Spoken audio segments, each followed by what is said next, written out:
비무장지대에 북한군 20명 정도가 내려왔다가 경고사격을 받고 돌아갔다는 내용이고요. 여전히 우리는 그 종전한 국가가 아니고 휴전한 국가이기 때문에 비무장지대를 가지고 있습니다. 비무장지대는 디밀러터리 존이라는 머리 글자를 따서 영어로는 DMZ라고 흔히 부르고 있는데, 전쟁을 중단한 남한과 북한이 서로 무기를 쓰지 않기로 약속한 공간을 말합니다.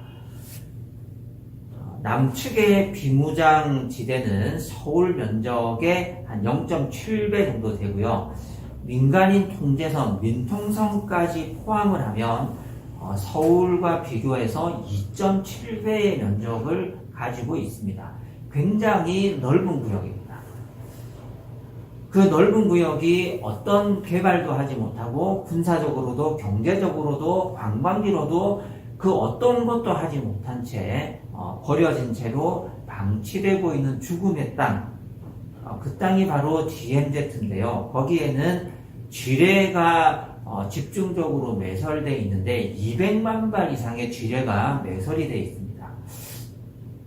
단위 면적당 지뢰 부설 개수를 보면 압도적인 세계 1위고요.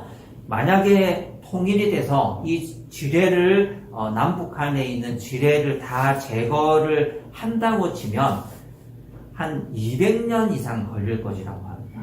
추정치인데 이게 너무 촘촘하고 어디에 있는지 정확하게 알 수가 없기 때문에 200년 정도가 되어야 완벽하게 제거할 수 있는 정도의 무력이 집중된 곳, 그것이 바로 DMZ입니다. 만약에 여기에서 산림을 훼손하는 이 자연재해가 발생을 하거나 불이 나거나 혹은 지뢰 유실로 인해서 지뢰가 남쪽으로 떠내려오면 그것을 잘못 밟아서 군인이나 민간인들의 발목이 절단되는 사건, 사고들도 홍수 이후에 심심치 않게 발생되곤 합니다. 그곳은 인간이 버린 땅이고 인간의 적대감이 빚어낸 가장 비인간적인 버려진 땅의 세계적인 상징이기도 합니다. 우리가 오늘 읽었던 이사야 34장은 바로 이 DMZ의 풍경처럼 하나님의 무서운 심판으로 버려진 땅, 영원한 황무지를 보여줍니다. 그리고 이어서 놀랍게도 바로 뒤이어 35장에서는 그 황무지가 꽃이 피는 낙원으로 변하는 완전한 회복을 노래합니다. 이 두 장은 따로 떨어진 이야기가 아닙니다. 이것은 하나님의 심판과 회복, 하나님의 개입이라는 하나의 사건이 가져올 두 가지 대조적인 결과를 세트로 묶어놓은 겁니다. 하나님이 오실 때 어떤 이들에게는 그것이 무서운 심판이 되고 또 어떤 이들에게는 감격적인 구원이 됩니다. 그래서 오늘 우리 본문을 통해서 하나님께서 개입하셔서 인간의 역사에 개입하셔서 심판하실 때 그 심판이 얼마나 무서운 심판이 되고 또 한편으로 하나님이 구원하실 때 그 심판을 어떻게 완전한 구원으로 바꾸어 주시는지 우리가 함께 살펴보고, 하나님께서 우리의 삶 속에 개입하셔서 우리를 때로는 심판하기도 하시고 때로는 하나님의 자비를 베풀기도 하시는데, 그 하나님의 일하심이 우리의 삶 속에 비추어질 때 우리 인생이 어떻게 변할 수 있는지 34장과 35장을 통해서 함께 은혜를 나누고자 합니다. 먼저 34장 1절에서 17절 34장 전체인데요. 에돔을 향한 심판의 말씀이 주어집니다. 하나님은 반드시 심판하십니다. 자, 우리 34장 11절 말씀 같이 한번 읽어보시겠습니다. 시작. 펠리컨과 고슴도치가 그 땅을 차지하겠고 부엉이와 까마귀가 거기에서 자리를 잡을 것이다. 주님께서 에돔을 혼돈의 줄과 황무의 추로 제실 터이니 에돔을 창조 전처럼 황무하게 하실 것이다. 여기 11절에 굉장히 중요한 단어 두 가지 단어가 쓰였는데요. 히브리어 그대로 읽으면 토후와 보후라는 단어를 의도적으로 34장 11절에 썼습니다. 이 토후와 보후가 구약 성경에서 자주 쓰이지 않는다는데 이 단어가 가장 직접적으로 쓰인 단어가 어디냐면 창세기 1장 2절이에요. 창세기 1장 2절에 보시면 땅이 혼돈하고 공허하며, 그러니까 혼돈하고 공허하다가 바로 토후와 보후인데요. 땅이 혼돈하고 공허하며 어둠이 깊음 위에 있고 하나님의 영은 물 위에 움직이고 계셨다. 하나님께서 이 세상을 창조하시기 전에, 이 세상에 질서를 부여하시기 전에 그 상태는 어떤 상태입니까? 혼돈하고 공허한 상태입니다. 그 하나님의 우주 창조 직전의 상태를 묘사하기 위해서 쓰였던 단어가 바로 여기 11절에 다시 한번 쓰입니다. 주님께서 에돔을 어떻게 하신다고요? 혼돈의 줄과 황무의 추로 재신다. 하나님께서 에돔을 심판하시는데 어떤 식으로 심판하십니까? 혼돈하고 공허한 상태로 만들어 버리시겠다. 이것이 에돔을 향한 하나님의 심판의 메시지입니다. 우리가 여기서 두 가지 질문에 답을 해야 되는데요. 자, 앞선 33장까지 계속해서 호위단락을 통해서 여러 나라들에 대한 심판의 메시지를 하셨잖아요. 근데 왜 또 에돔이 나올까요? 자, 여기서 에돔이 나오는 이유는 에돔 때문에 나오는 것이 아니고 온 우주적인 심판, 온 세상을 향한 종말론적이고 최종적인 하나님의 심판의 메시지를 전하는데 그 예시로 끌려 나온 나라가 바로 에돔이에요. 그래서 34장의 이 에돔이라는 특정 국가는 꼭 에돔만 심판하시는 것이 아닙니다. 하나님께서 에돔을 예시로 들어서 앞선 호위단락 6개의 그 단락을 통해서 여러 나라들에 대한 심판의 메시지를 쭉 말씀을 하셨고 최종적으로 하나님께서 그 여러 나라들을 포함한 모든 나라들을 온 우주적으로 최종적으로 심판하신다. 마치 에돔을 벌하시듯이 라고 해서 에돔은 하나의 예시로 거론된 국가에 불과하지 굳이 꼭 에돔 한 나라만 심판하시는 것은 아닙니다. 그러니까 34장의 전체 주제는 뭐냐면 주님께서 온 세상을, 온 우주를, 이 역사를 최종적으로 심판하실 것이다. 어떻게 심판하신다고요? 창세기 1장 2절에 그 혼돈과 무질서한 하나님께서 이 세상의 질서를 부여하시기 전에 그 상태로 되돌아가듯이 하나님께서 완전한 혼란과 어두움과 무질서를 하나님을 경외하지 않는 이 세상 모든 나라들을 대상으로 해서 심판하신다라는 메시지가 되는 겁니다. 두 번째로 우리가 여기서 살펴볼 수 있는 에돔을 예시로 들어서 대표격으로 에돔을 내세우기는 했지만 하나님의 심판, 하나님의 최종적인 심판의 본질은 무엇일까요? 그것은 바로 무질서함입니다. 하나님의 심판의 가장 무서운 게 뭐냐면 지진이 나고 쓰나미가 일어나고 화산이 폭발하는 것이 아닙니다. 우리가 흔히 뉴스를 보면서 일본에 곧 대지진이 일어날 것이다. 언제 터질지는 몰라도 반드시 터진다. 그것이 하나님의 심판의 말세의 징조다. 그것을 무서워하는 게 아닙니다. 그것을 많은 사람들이 착각하고 오해하지만 하나님의 심판은 그게 아니에요. 화산이 폭발한다. 처처의 기근과 난리와 전쟁과 지진과 대재앙의 소식들이 들려오면 그것이 말세의 징조다. 그래서 우리가 그걸 두려워하잖아요. 그런데 하나님의 심판의 핵심은 그게 아니에요. 하나님의 심판의 핵심은 뭐냐면 무질서함입니다. 무엇이 질서이고 무엇이 하나님의 뜻이고 무엇이 하나님의 인도하심인지를 알 수 없는 것. 이것이 진정 하나님의 심판의 무서운 점입니다.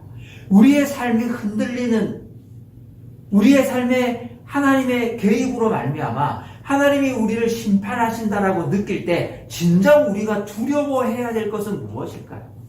우리가 큰 병에 걸리거나 사업이 망하거나 경제적인 어려움을 겪는 것이 아닙니다.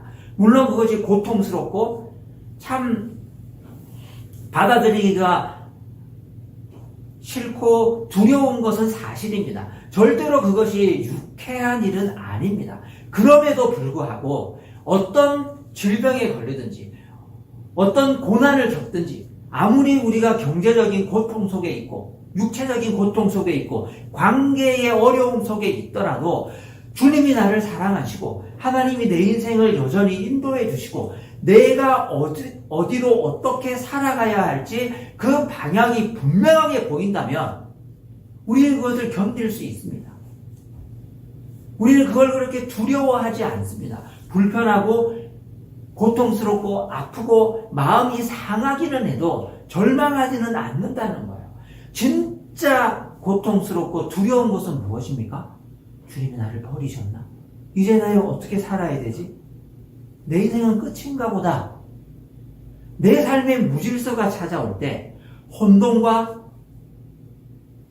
어지러움과 혼란함이 내 인생을 덮을 때 그것이 진짜 심판입니다. 이 세상을 향한 하나님의 심판의 메시지는 명확합니다. 그 사인이 지진이 될 수도 있고 화산 폭발이 될 수도 있고 전쟁이 될 수도 있고 질병이 될 수도 있고 하나님께서 보내시는 사인의 행태는 다양할 수 있습니다. 하지만 그럼에도 불구하고 주님이 이 역사에 어떻게 개입하고 계시고 내 인생에 어떻게 개입하고 계시고 내가 어디로 가고 있는지를 놓치지 않고 있다면 그 와중에 우리에게도 소망은 있습니다. 하나님이 완전히 끝내시는 것은 아닙니다. 하지만 정작 우리가 두려워하고 하나님의 심판의 불구덩이 속에 우리가 빠져들었구나. 하나님의 심판의 소나기 속에 우리가 정말 소망이 없구나. 라는 그 두려움을 느껴야 할 지점은 소망을 잃어버리는 것. 우리의 삶에 혼돈과 무질서가 가득하게 되는 것. 그것이 진정 두려운 하나님의 심판이에요. 그래서 오늘 본문 11절에 황폐화된 그 땅에, 황폐화된 우리의 삶에 이전에 인간들이 살던 그 땅에 이제 뭐가 있습니까? 본문을 보시면 펠리컨과 고슴도치가 그 땅을 차지하고 부엉이와 까마귀가 거기에서 자리를 잡을 것이다. 이 짐승들이 의미하는 바는 무엇일까요? 문명이 파괴되고 질서가 있고 인간들이 통치하던 땅이 멸망을 당했기 때문에 성경에서 좋지 않은 이미지를 가진 짐승들, 펠리컨, 고슴도치, 부엉이, 까마귀가 거기에서 그 땅을 차지하고 혼돈과 무질서에 마치 창세기 1장 2절에 그 무질서의 세계로 이 땅이 돌아가 버렸다는 것을 상징하는 짐승들이 그 에돔의 땅을 오고 가는 겁니다. 우리의 삶 속에 혼돈과 무질서가 없기를 바랍니다. 우리의 삶 속에 하나님께서 내 삶에 어떤 메시지를 주시는지, 나를 어디로 인도하시는지가 명확한 삶을 살 수 있기를 간절히 바랍니다. 우리가 아무리 부유해도, 우리가 아무리 건강해도, 하는 일마다 복을 받는 것처럼 보이고 어려운 게 하나도 없는 것 같아도 우리가 하고 있는 그 착각이 그거예요. 어쩌면 그것은 부엉이일 수도 있지 않겠습니까? 그것이 두더지일 수도 있고 까마귀일 수도 있어요. 근데 우리가 그것을 복받은 것으로 착각하는 거예요. 잘 되기 때문에 무질서한 겁니다. 어려운 것이 아무것도 없기 때문에 내가 혼돈 속에 빠져 있다는 것을 모르는 거예요. 내가 너무나도 건강하기 때문에 내 인생이 잘못된 길로 가고 있다는 것을 자각조차 하지 못한다면 그것은 정말 무서운 하나님의 심판이 아니겠습니까? 우리가 두렵고 떨리는 가운데 하나님 앞에 서서 정말 나는 하나님의 인도하심을 받고 있는가? 내 인생에 있는 여러 가지 좋은 소식들, 여러 가지 좋은 열매들이 부엉이인지 까마귀인지 들짐승인지 고슴도치인지를 분간하고 하나님의 인도하신 가운데 내가 온전히 걸어가고 있는지를 잘 판단할 수 있는 깨어있는 신앙인, 하나님의 심판의 한가운데 있지 않는 복된 삶을 살 수 있기를 바랍니다. 두 번째로 35장 본문으로 넘어가 봅시다. 여기서는 완벽한 반전이 있는데요. 35장 1절에서 7절을 보면 하나님의 회복의 메시지가 있습니다. 하나님은 반드시 심판하기도 하시지만 거꾸로 반드시 우리를 회복시키시는 하나님입니다. 34장에는요, 길이 없습니다. 혼돈과 공허, 토후와 보후만 있었어요. 34장에는 그 어떤 길도, 있던 길조차도 다 없어졌지만, 멸망과 혼돈뿐이었지만, 35장에서 하나님은 친히 길을 만들어 주십니다. 아무나 다닐 수 없는 거룩한 길을 만드시고 혼돈 속에 새로운 질서를 부여해 주십니다. 35장의 반전과 회복의 핵심은 뭐냐면 5절 말씀인데요. 같이 한번 5절 말씀을 읽어보시겠습니다. 시작. 그때 눈먼 사람의 눈이 밝아지고 귀먹은 사람의 귀가 열릴 것이다. 자, 오늘 본문을 잘 보시면 눈먼 사람의 눈이 밝아지고 귀먹은 사람의 귀가 열린다고 했습니다. 자, 앞에 이 눈먼 사람이나 귀먹은 사람이 상징하는 바는 무엇일까요? 혼돈과 공허와 파괴와 무질서입니다. 볼 수도 없고 들을 수도 없는 것. 그것이 바로 혼돈하고 공허하고 무질서한 역사와 인생의 상징이에요. 그런데 하나님께서 그 사람들에게 어떤 축복을 주신다고요? 눈이 밝아지고 다시 들릴 수 있는 축복을 허락해 주십니다. 이것이 뭡니까? 질서예요. 앞을 보지 못하는 사람, 내가 어디를 가고 있는지, 내가 무엇을 보고 있는지, 내가 길을 똑바로 걷고 있는지, 사람들이 나에게 어떤 커뮤니케이션을 하고 어떤 메시지를 주고 내가 무슨 소리를 듣고 있는지를 전혀 분간할 수 없던 사람이 귀가 열려서 듣게 되는 겁니다. 이것이 하나님께서 부여해 주시는 축복입니다. 이것이 하나님께서 부여해 주시는 명확하게 보는 것이고 분명하게 듣는 것이고 혼돈에 가득 찼던 우리의 삶에 주님께서 주시는 축복, 즉 하나님의 질서가 부여되는 순간입니다. 성경에서 이것을 가장 극적으로 보여주는 인물이 있다면 우리 구약에 있는 욥일 것입니다. 욥의 인생이 어느 날 아침 질병에 걸리고 자식들을 비극적으로 잃고 가지고 있던 재산을 다 잃어버리는, 정말 왜 이런 일이 일어나고 무슨 이유 때문에 이런 고난을 당해야 하는지 알 수 없는 혼돈과 공허와 무질서의 한복판에 욥이 내동댕이 쳐졌어요. 욥의 친구들이 찾아와서 신방을 합니다. 그리고 그들에게 신앙이 있었기 때문에 욥의 세 친구들이 신앙으로 욥을 권면합니다. 그 권면의 핵심이 뭐였습니까? 너 죄지었지, 이거예요. 하나님이 아무 이유도 없이 너에게 이런 고난을 베푸실 리가 없지 않느냐. 너 아직 회개하지 않은 죄가 있다면 고백해라. 빨리 회개해라. 너 죄가 뭐야? 너 우리에게 털어놓지 않은 그 죄가 있지? 빨리 고백 안 할래? 이것이 욥의 세 친구들의 권면의 핵심이었어요. 욥이 더 고통스러워합니다. 나는 죄가 없다. 내가 왜 이런 고난을 당해야 하는지 알 수가 없다. 그러면서 욥이 비명을 지릅니다.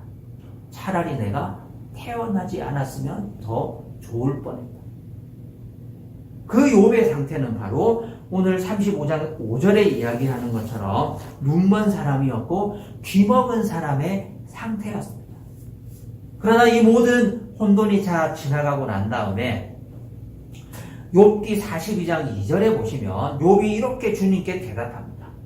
주님께서는 못하시는 일이 없으시다는 것을 이제 저는 알았습니다. 주님의 계획은 어김없이 이루어진다는 것도 저는 깨달았습니다.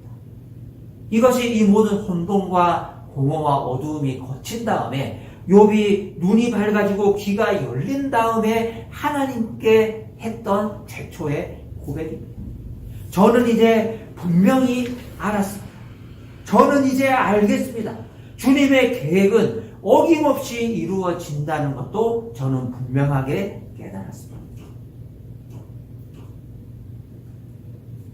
주님의 축복을 받은 사람, 하나님의 길을 아는 사람은 반드시 이런 신앙 고백을 하게 되어 있습니다. 하나님께서 은혜를 주시고 하나님께서 우리 인생의 혼돈과 무질서를 걷어내시고 질서를 부여하실 때 주님께서는 못하시는 일이 없고 하나님께서 왜 이런 일을 내 삶에 허락하셨는지 저는 이제 분명히 깨닫게 되었습니다라고 고백할 수 있는 우리 삶이 될 수 있기를 바랍니다.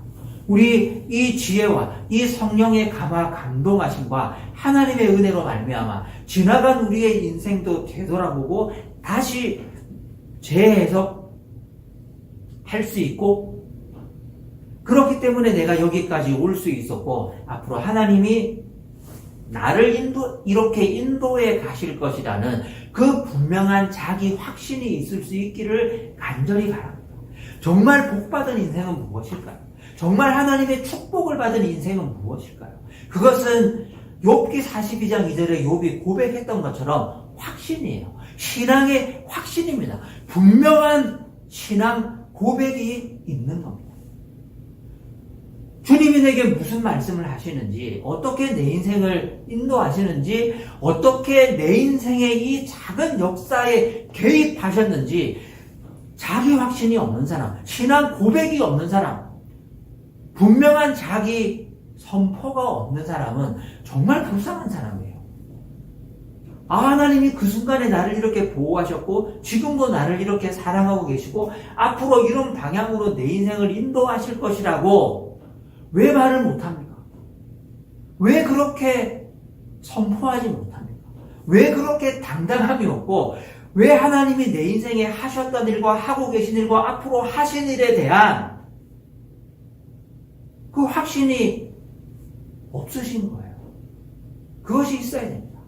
하나님은 나의 눈을 밝아지게 하고 나의 길을 열어주셔서 분명하게 말씀하시는 하나님이시기 때문에 그렇습니다. 과거의 내 인생이 혼돈과 무질서였을 수도 있습니다. 하지만 하나님은 거기에 질서를 부여하시고 이 세상을 창조하셨을 때에 주어졌던 그 영광을 다시 회복해 하셔서 분명히 알아듣게 해 주시고 분명히 보게 하시고 나에게 새로운 확신을 주실 줄로 믿습니다. 그것이 35장에 주어졌던 그 축복이 우리의 삶에 동일하게 주어지는 순간입니다. 세 번째 단락 8절에서 10절 말씀을 보시면 하나님의 길이 분명히 주어지는데요. 이것은 질서를 주시는 하나님께서만 하실 수 있는 일입니다. 자, 8절 말씀 같이 한번 읽어보겠습니다. 35장 8절입니다. 거기에는 큰 길이 생길 것이니 그것을 거룩한 길이라고 부를 것이다. 깨끗하지 못한 자는 그리로 다닐 수 없다. 그 길은 오직 그리로 다닐 수 있는 사람들의 것이다. 악한 사람은 그 길로 다닐 수 없고 어리석은 사람은 그 길에 서성거리지도 못할 것이다. 하나님께서 우리의 삶의 질서를 부여해 주시고 우리 인생을 인도하십니다. 근데 조건이 있어요. 우리가 고속도로를 지나가려고 하면 조건이 있지 않습니까? 그 조건이 뭐예요? 돈 내야죠. 통행료를 내야 됩니다. 통행료. 그게 고속도로를 갈 수 있는 조건이에요. 하나님의 고속도로에도 단 한 가지 조건이 붙는데 그건 돈이 아니고 뭐예요? 의로움과 깨끗함이에요. 하나님만 의지하고 하나님만 신뢰하고 우상을 멀리하고 이집트를 의지하지 않고 아수르를 두려워하지 않는 하나님 앞에 거룩하고 신실한 믿음입니다. 그 한 가지 조건, 그 단 한 가지 통용력만 지불하면 서울에서 부산까지 갈 수 있는, 이 지상에서 천국까지 갈 수 있는, 이 지상에서 하나님의 인도하심을 받으면서 내 인생의 고속도로를 질주할 수 있는 그 명확한 목적지와 안내를 하나님께서 해 주신다는 겁니다. 그것이 내 인생의 고속도로를 달릴 수 있는 단 한 가지 조건입니다.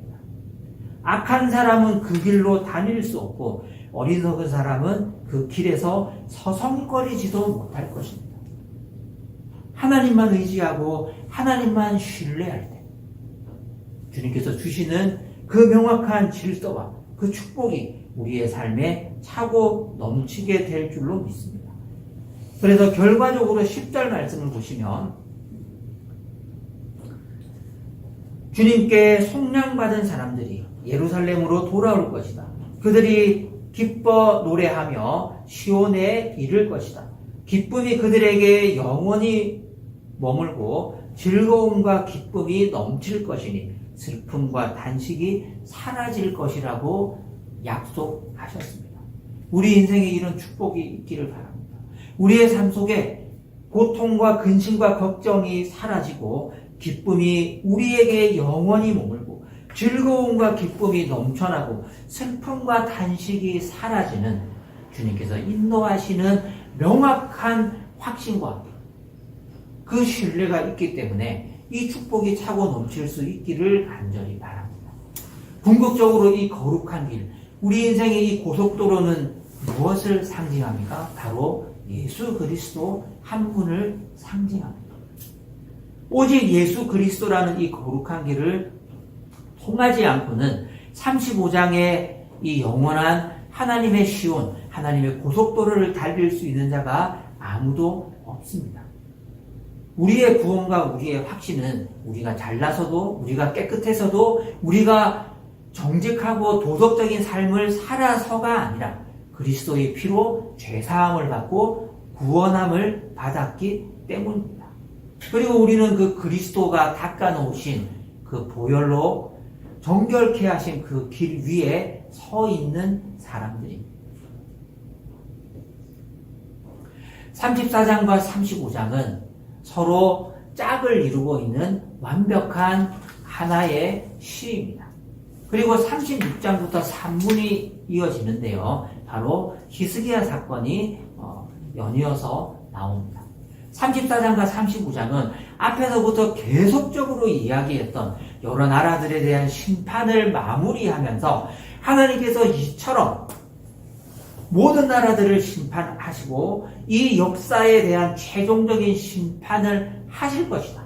내가 너희들에게 10개 나라에 대한 심판을 구체적으로 앞에서부터 계속해서 이야기했다. 그리고 34장에 말하는 것처럼 이 우주적이고 최종적인 혼돈과 무질서의 심판을 반드시 베풀 것이다. 그러나 35장에 이야기한 것처럼 완전한 회복도 동시에 줄 것이다. 그것을 최종적으로 마무리하고 36장으로 넘어가는 그 중요한 길목에 이 두 개의 시편이 위치하고 있습니다. 앞서 말씀드린 200만 발의 쥐레가 묻힌 그 DMZ, 비무장지대. 그런데 놀라운 사실은 바로 그 비인간적인 살상무기만 가득 차 있는 마른 비무장이지만 정말 인간의 기술이 퍼부을 수 있는 무장이란 무장은 다 갖추고 있는 그 땅에 지금 생명이 폭발하고 있습니다. 국립생태원의 연구에 따르면 그곳에 총 5,929종의 야생동물이 서식하고 있고 사약노루, 수달, 산양을 포함한 101종의 멸종 위기종이 관측된다고 합니다. 이는 한반도 전체 멸종 위기종의 38%에 달하는 숫자라고 합니다. 인간의 부재 속에 또 다른 생명이, 또 다른 자원이, 또 다른 생태계가 그 비인간적인 땅에서 회복되고 있습니다. 이사야 35장은 하나님이 약속하시는 그 하나님의 나라,